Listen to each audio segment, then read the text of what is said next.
Hello my friends, this is Carrie at holisticspsychic.com chiming in with another video to support your journey in spiritual awakening, healing, and empowerment. In this video, I'm going to be sharing my favorite practices for utilizing the tarot as a method for doing shamanic shadow work.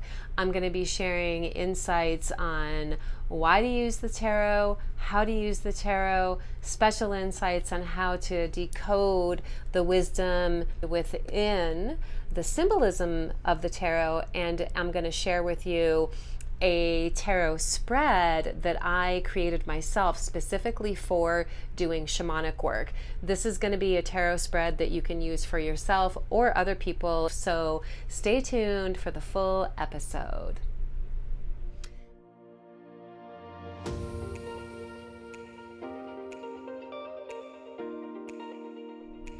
Okay, welcome back. And so today's video is episode 2 of the mini series that I started last week in looking at shamanic shadow work and what it is and how to do it.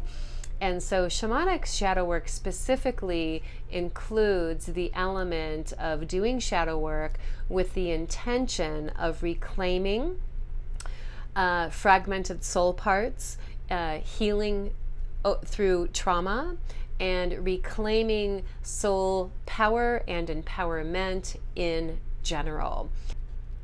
The reason I love working with the tarot is because it acts as a map of human experience that guides a person or points the direction to wholeness so that we can live as fully embodied, empowered, awakened beings of light. And so the tarot in and of itself is almost like, I look at it as being a way in which the universe speaks to us through the language of symbolism. So in this method that I'm going to be sharing with you, you could use any type of oracle deck, but I prefer working specifically with the traditional tarot system because of the fact that the symbolism in the cards are based on ancient universal symbols that we all have the ability to access awareness of within ourselves. And so the tarot acts as a tool to bring the subconscious to the conscious level. And so really, you could say that all divination work that's done with tarot is shadow work, in the way that we're bringing the subconscious or the unconscious to the light of conscious awareness. And I think that the best way for me to share with you or teach you what I want to teach you today is going to be just through getting into this tarot spread. And then as we're going through the spread, I'll share with you insights around the symbolism and things like that. So here we go. Okay, so I have a little table set up with one of my favorite tarot decks. I've been using this deck since 2001.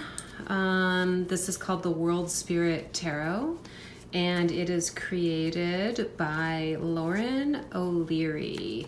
And I have the original first edition here, which is actually a collector's item now because it's out of print. I do also have the second edition, which I keep at my boutique in Sedona, which is pretty much the same as this deck, except for the front of it is a little bit different and a few of the cards are a little bit different. But anyway, so this is the World Spirit Tarot. The reason I love this is because it sticks pretty closely to the traditional Rider-Waite symbolism, as you'll see as we start getting into the cards. And what I really love about it is it has a black border. And so for me, the black border really helps me to sort of zoom in to the symbolism of the cards. And I use this deck a lot, but I do like using it also for my own shadow work and for shadow work readings I do for other people too, because of the black border. There's other decks that I like as well, which I'll show in future videos, but for today we're working with the World Spirit Tarot. And so I think the best way for me to share how I like to do shamanic shadow work with the cards is to just start getting into doing this particular tarot spread that I created for shadow work. And so I like to begin by shuffling the cards. I give them a few shuffles, however it works for you. And we're just going to be doing sort of like a hypothetical reading today, since I'm not actually with a client that I'm doing this for. But the main thing is I want to show you the spread and how to gain insight from the symbolism in the cards. So when I do readings, I always cut the cards, or have my client cut the cards into 3 stacks with the left hand, and then pick them back up and then spread them out. These cards stick together a little bit because they're so old and they've been used so much, but we're gonna just do our best here. So this spread that I made up for shadow work is a 7-card spread. And I used the number 7, honestly, because that's what I was told. Like in spirit, I got pick 7 cards or use a 7-card spread. Numerology is another thing that I do. And in numerology, 7 is equated to the mystical realm of life. Anything magical, mystical, occult, esoteric is connected to the number 7. And in the tarot, the number 7 is connected to change, and it's typically self-guided change through insight of your own discernment. And so I think that's why I was guided to use 7. So I'm going to go ahead and just pick 7 random cards here.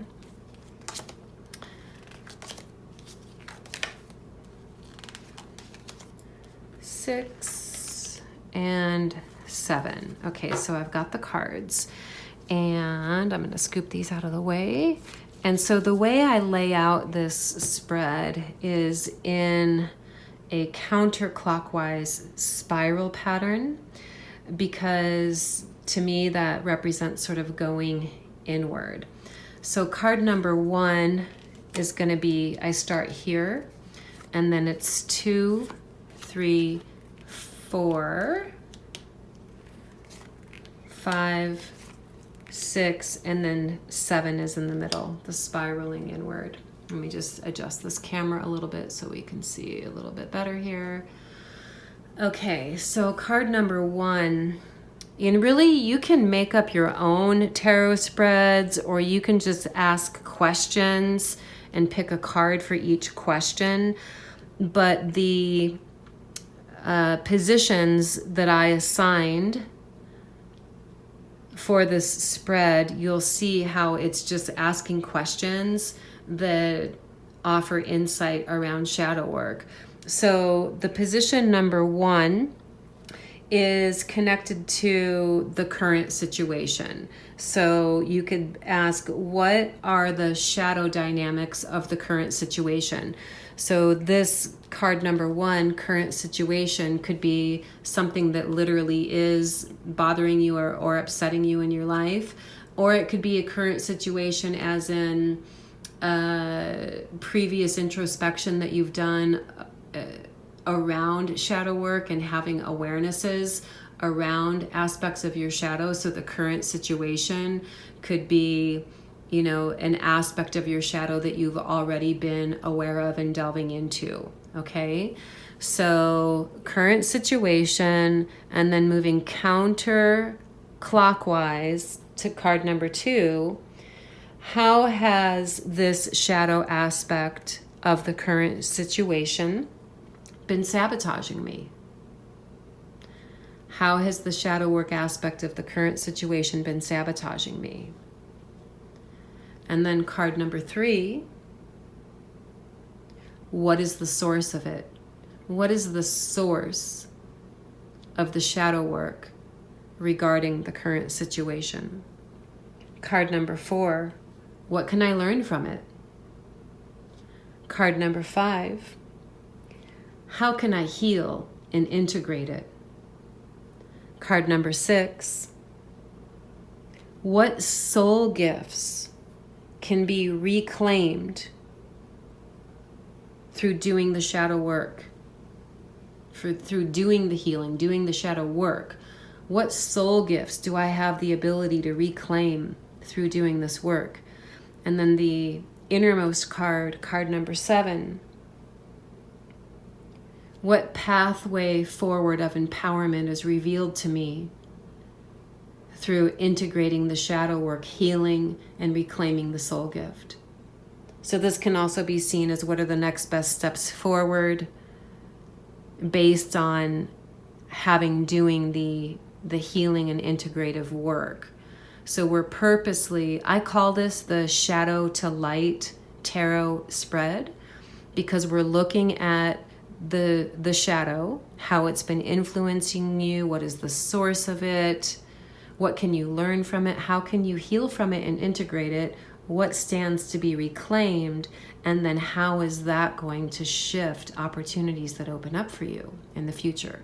So let's go ahead and take a look at these cards. Typically when I do readings for people, I turn one card over at a time. So hypothetically, interesting. Okay, so shadow dynamic of current situation. The Lover's card. The Lover's card sometimes can deal with, obviously, relationships, but a lot of times it's your relationship with yourself, your own inner male, your own inner female, your own relationship to the external world based on your inner world. So the dynamic of how the inner world and the outer world are aligning with each other. And so I do use the reversals when I do tarot readings.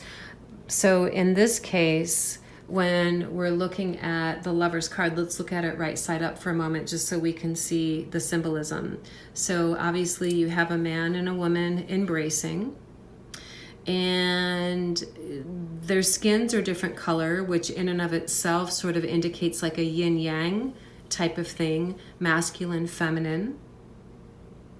There's cherubs here, which can be seen as angelic presences. You could even read this as your own inner child. The red roses represent the physical world of form and physical earthly desires. The white lilies represent spiritual aims and ambitions. We have the sun coming out, radiant light, which represents life force energy. And we have two figures on each side of the main figures, which can be representative of hidden forces at play, their own shadow selves. It can also indicate divine guidance that comes in depending on how you're reading it. When I read the cards and I'm with a person, I'm always reading it in alignment with the energy that I'm psychically picking up for the person, which I can't do now because there's no person, so we're just going with the symbolism. So when this card comes up right side up, it always indicates sort of like there's a choice to be made, a fork in the road, opportunity for unity, whether it's with another person or with yourself or your relationship to life. So, and it's assigned to the number 6, which is also the number of harmony, love, balance, harmony. And it can be equated to marriage as well. So depending on the surrounding cards, there could be literally a marriage or a relationship involved, or it could be your marriage to yourself, your connection to yourself. So if I was reading this reversed for a person, and in regard to a shadow work session, and this being, what are the shadow dynamics at play with the current situation, I would probably read this as there being some type of fundamental disconnect or conflict with the person's inner relationship with themselves. And so that would be the shadow aspect, meaning the unconscious aspect that's wanting to be brought up. So if we're looking at the position 2, how has the shadow aspect been unconsciously sabotaging me? So the 3 of Swords, this card, you can see there's like a silhouette of like a heart shape here. And so there's a component of sensing, feeling, energy happening, but it's swords. So it's mainly like the mental component.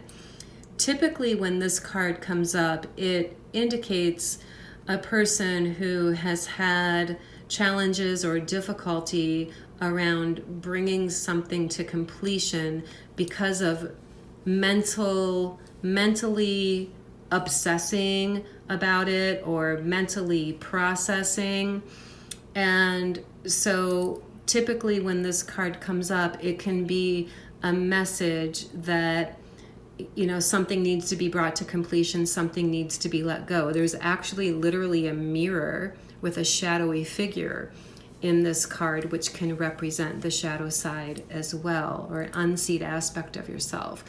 So if we're reading this in how has the shadow aspect been sabotaging me, it may be that mentally analyzing, mentally assessing is preventing or obscuring or hindering the person in really being in their vitality with their connection with themselves, as what could be indicated in the Lover's card.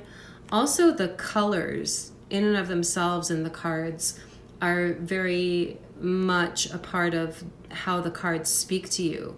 So there's a predominant energy of red here, which can mean different things, but what I get out of it in this card is life force, vitality.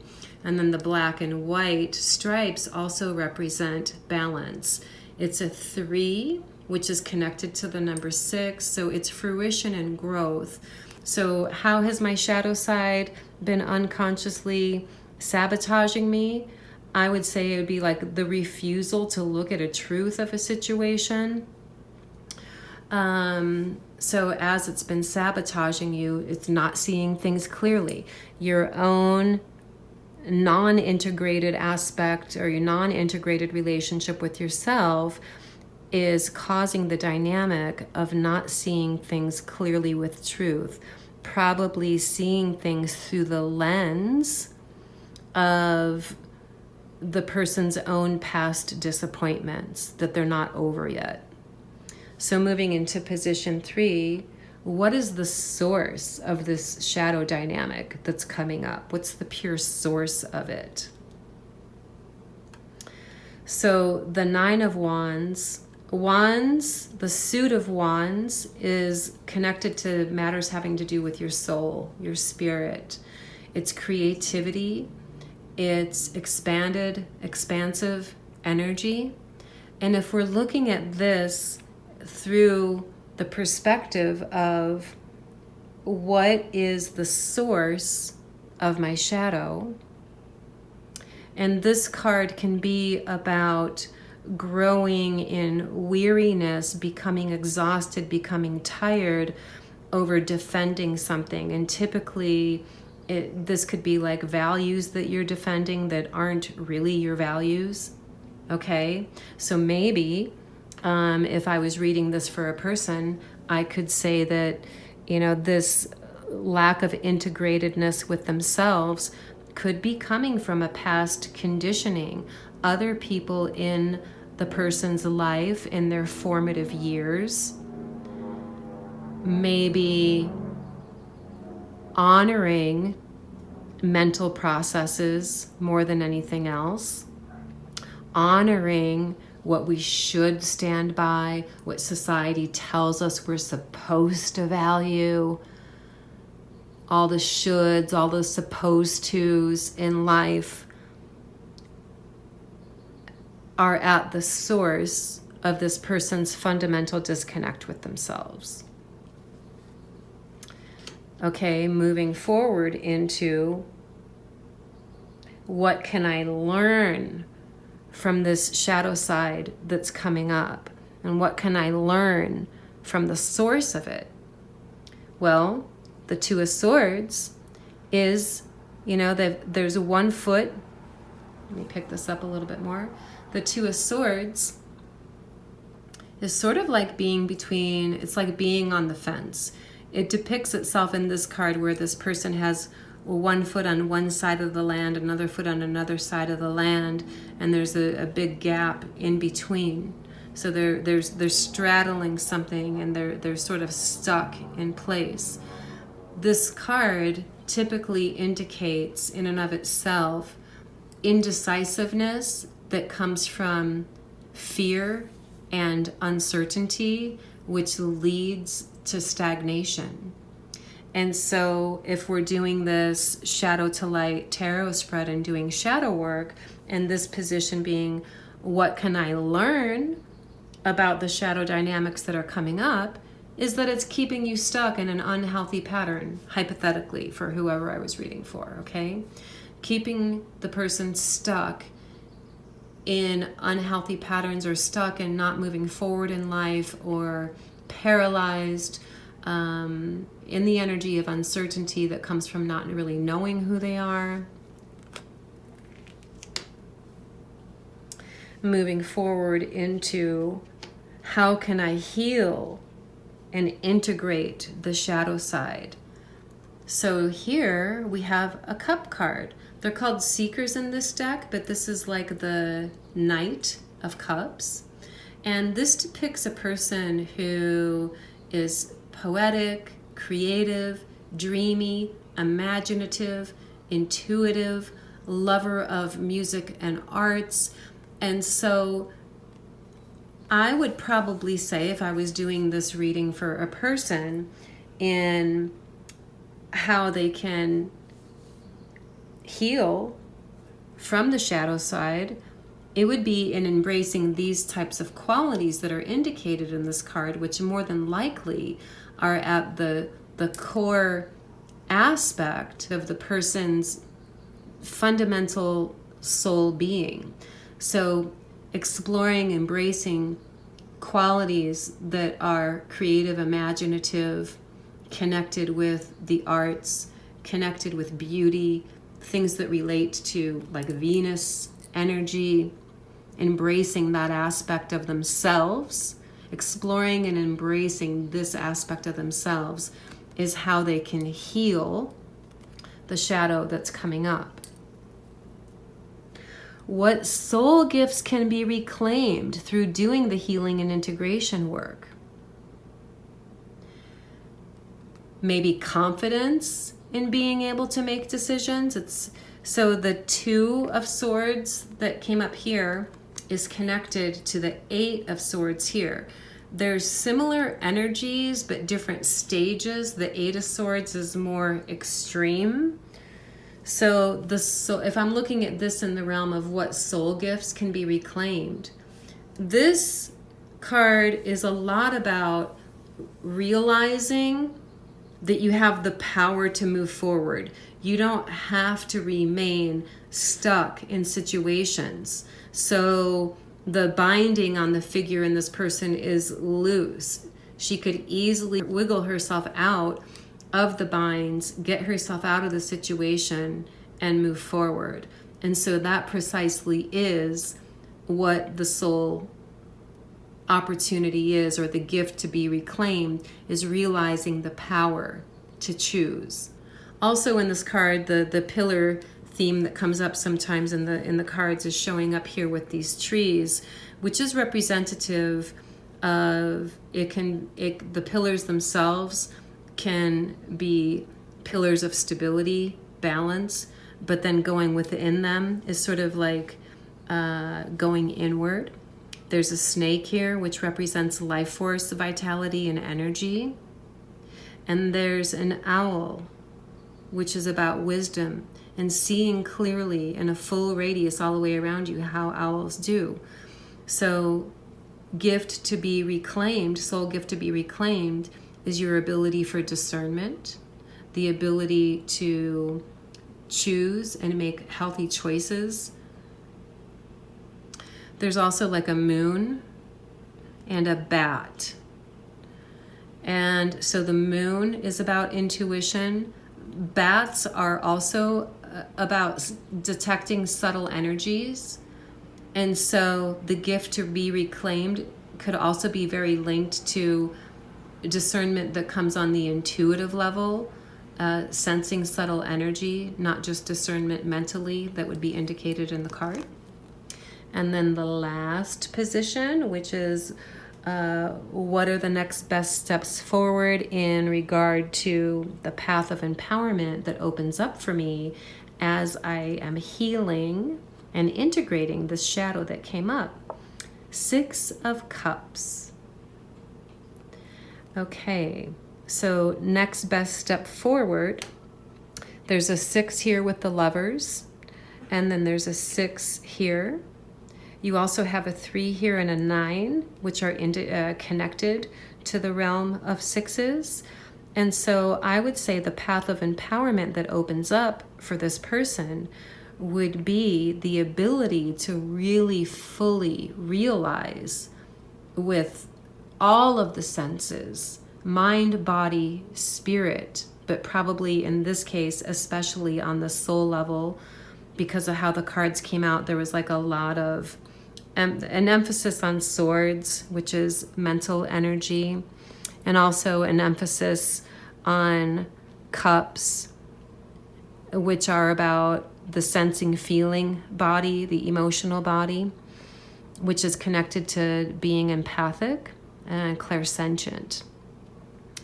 And so I would say collectively, the path of empowerment comes from reassessing what it is that they truly want for themselves based on an experiential level of really sensing and feeling what the soul is speaking to them, rather than just living based on how they think they should be living or what they were told they should value. So this is just one example of how to do shadow work. It's a little bit, I guess more involved than if you were just picking a card based on the questioning. But it does give you a nice in-depth look at not only, again, what are the shadow components that are coming up? How is it sabotaging you? What can I learn from it? How can I heal and integrate it? What soul gifts can be reclaimed? And what path of empowerment opens up? So again, as we're talking about shamanic shadow work, it's not just about realizing what unconscious aspects of you are influencing you, but it's about using that information to heal, to integrate, and to move forward in empowerment. So this tarot spread, the Shadow to Light tarot spread, gives you that exact step-by-step process of, okay, this is the shadow, here's how to heal from it, and this is how I can move forward in a new direction based on having integrated that. So if you decide to work with this spread, let me know in the comment section how that goes for you. So my intention in guiding you through some of the basics and the symbolisms in the cards that came up is to help guide you in understanding how you can work with the symbolism aspect of the cards in invoking your own intuitive responses, even if you're not completely familiar with the tarot system in the now. It is possible that you can get your own tarot deck and refer to the booklets that come with the cards that show a brief description of the meanings and a brief description of the symbolism. You can for sure use that as a companion guide to compare and hone in your own intuitive responses that come through the cards. So what I'm going to suggest that you actually do with this, above and beyond doing the spread itself, is journal about what comes up for you. So I find that in journaling practices, what happens is as you are, jotting down the first key words that come up for you, the process of writing oftentimes creates a stream of consciousness that will bring in more and more guidance and more understanding. And so do that. Journal about whatever comes through for you intuitively with each card in the spread that I shared with you. And I would especially pay attention to the insights that come to you through the 7th card, the last one, the one that is indicating the path of empowerment that can open up for you as you are doing the work and healing and integrating your shadow self. Journal about the insights that came up for you with that card, and then in your life, find creative ways to implement the guidance that came, so you're actually doing the practice. So it's not enough to just have an idea of what's going on, but actually doing the practices that you were guided to do through that 7th card. Journal about them, and then chart the results of the transformation that happens in your life as you're doing those practices. This is going to give your subconscious mind really strong messages around how your intuition is accurately guiding you on a path of fulfillment, and your subconscious mind will begin to cooperate with you more in the process of developing your intuition. So the tarot is not only used for divination and manifestation practices, but it's also used to develop your intuition as well. In fact, learning about the symbolism in the cards will help develop your clairvoyance. More about that in future videos. So the last thing that I want to say is that for those of you who are interested, you can get a personalized shadow to light tarot reading with me if you'd like. I am available for that. Typically, I teach group classes here in Sedona, Arizona, with all things having to do with tarot, intuitive development, psychic abilities, anything ranging from introductory beginner level courses all the way to advanced, bordering into becoming a professional psychic reader. Because of everything that's been going on with COVID this year and you guys can't get to me in person as usual, then what I'm planning on doing and beginning to implement now is I'm creating a series of what will be self-paced video courses that will begin being available on my website this fall. So if you'd like to get in on those, I recommend visiting my website, holisticpsychic.com, and sign up for my email newsletter so that you're notified as to when those courses are available. Some of them will be free, some of them will be paid, but there's definitely going to be material on my website that's not on my YouTube channel. So visit my website, holisticpsychic.com, take a moment just to sign up for my newsletter so that you're the first to be notified when those courses are available. And if you're loving the content that I am creating for this channel, take just a moment to like the video, subscribe, hit the bell so that you receive notifications as to my most recent uploads. All right, guys, it's great connecting with you today. I'm going to be chiming in later this week with another shadow work video, so stay tuned. Blessings, namaste, much love.